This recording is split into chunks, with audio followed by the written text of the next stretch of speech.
ठीक है। ये क्या है? Engine cover. ये इंजन कवर स्टैंड हो गया। इंजन कवर ठीक है। स्टैंड। अब इसके बाद आता है इस पूरे भाग को, आगे वाले हिस्से को पूरे क्या होगा? इंजन होगा। ये असेंबल किया हुआ होता है, कोई चीज़ कुछ मतलब कुछ सब चीज़ों को मिला के धीरे धीरे और इसको असेंबल करते हैं। जैसे मानव शरीर के अंदर सारी चीज़ें अलग अलग होती है, हार्ट, लीवर, फंक्शन सबके अलग अलग होते हैं, इसी तरह इसके भी फंक्शन अलग अलग होते हैं। अब आता है सबसे पहले ये क्या है? Brake assembly box. Brake assembly box, ठीक है। ब्रेक असेंबली बॉक्स का ये क्या है? Brake oil tank.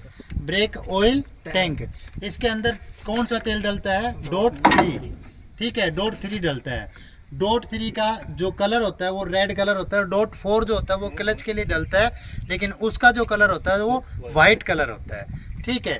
इसके बाद ये होता है नीचे, इसके बिल्कुल नीचे होता है, इसको मास्टर सिलेंडर बोलते हैं। ब्रेक मास्टर सिलेंडर पूरे का हो गया ब्रेक असेंबली बॉक्स, राइट। इसके बिल्कुल साइड के अंदर ये हो गया clutch, clutch master cylinder, clutch assembly box. उसके बाद ये क्लच फ्लू टैंक, ठीक है। ये clutch master cylinder. Clutch master cylinder कितने होते हैं? 2 होते हैं, प्राइमरी और मेन, ठीक है। इसके अंदर जो ऑयल डलता है वो .4 डलता है, ठीक है। क्लच के अंदर .4 डलता है। अब आता है इधर, ये है coolant, coolant reserve tank, coolant reserve tank. इसका काम क्या होता है? रेडिएटर तक पानी की, रेडिएटर की पानी की कमी पूरी करना, और रेडिएटर के अंदर जो पानी का उबाल आता है उसको वापस अपने अंदर ऑब्जर्व करना, ठीक है। इसके अंदर डलता है क्या? डलता है कूलेंट। कूलेंट किससे बनता है? ग्लिसरीन और अल्कोहल के मिश्रण से बनता है, ठीक है।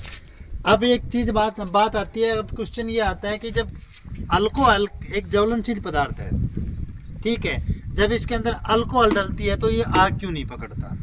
जब इसके अंदर अल्कोहल के अंदर ग्लिसरीन मिलाई जाती है तो उसकी जो ग्रेविटी होती है वो न्यूट्रल पोजीशन पे आ जाती है, इसलिए ये आग को नहीं पकड़ पाता है।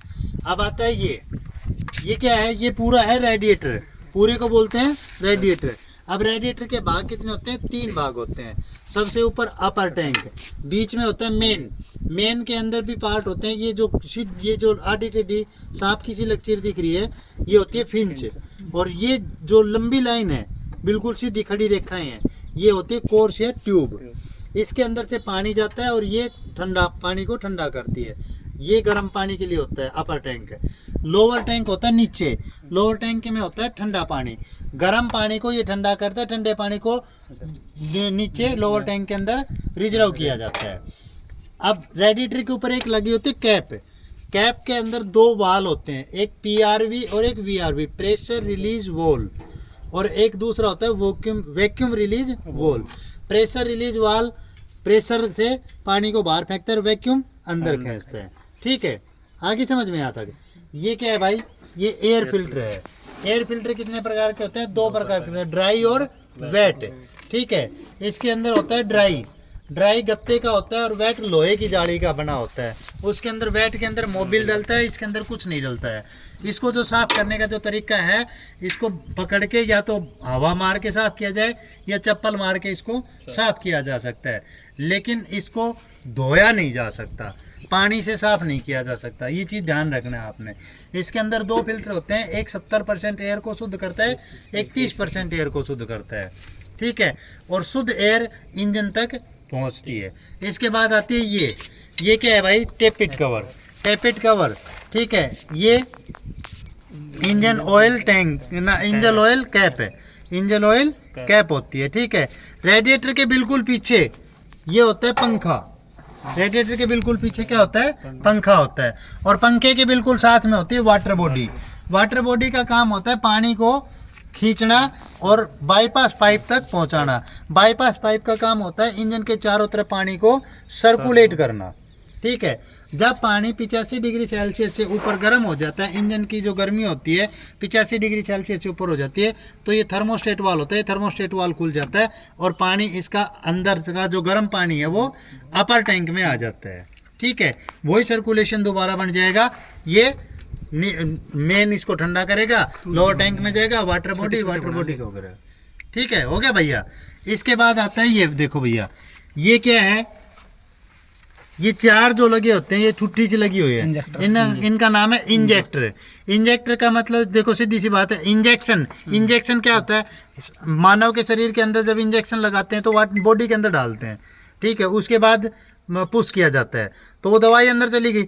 इसी तरह ये ईंधन को प्रेशर के द्वारा इंजन तक पहुंचाता है, हेड तक पहुंचाता है, यानी तेल को इंजेक्ट करता है, ठीक है। इंजेक्टर के बाद में आता है ये FFP, फ्यूल फील्ड पंप, ठीक है। ये फ्यूल फीड पंप है। फ्यूल फीड पंप जो होता है वो तेल को जब गाड़ी के हवा ले जाती है, तेल खत्म हो जाता है, जब दोबारा तेल डालते हैं तो नलकी के अंदर हवा बन जाती है, उस हवा को निकालने के लिए ये काम लिया जाता है।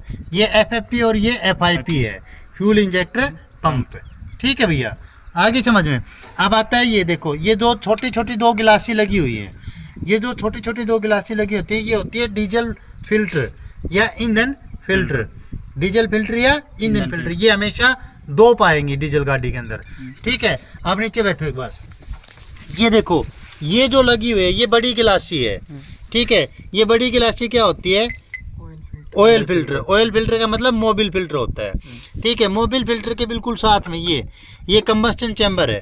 कंबस्टन चैम्बर में क्या होता है कि गाड़ी के अंदर जो भी जितना भी तेल डलता है, मोबिल डलता है, वो कंबस्टन चैम्बर के अंदर जमा हो जाता है और जब गाड़ी स्टार्ट होती है तो वो सर्कुलेट करता है, ठीक है। अब आ जाओ इधर, ये क्या है भाई, स्टीयरिंग असेंबली बॉक्स।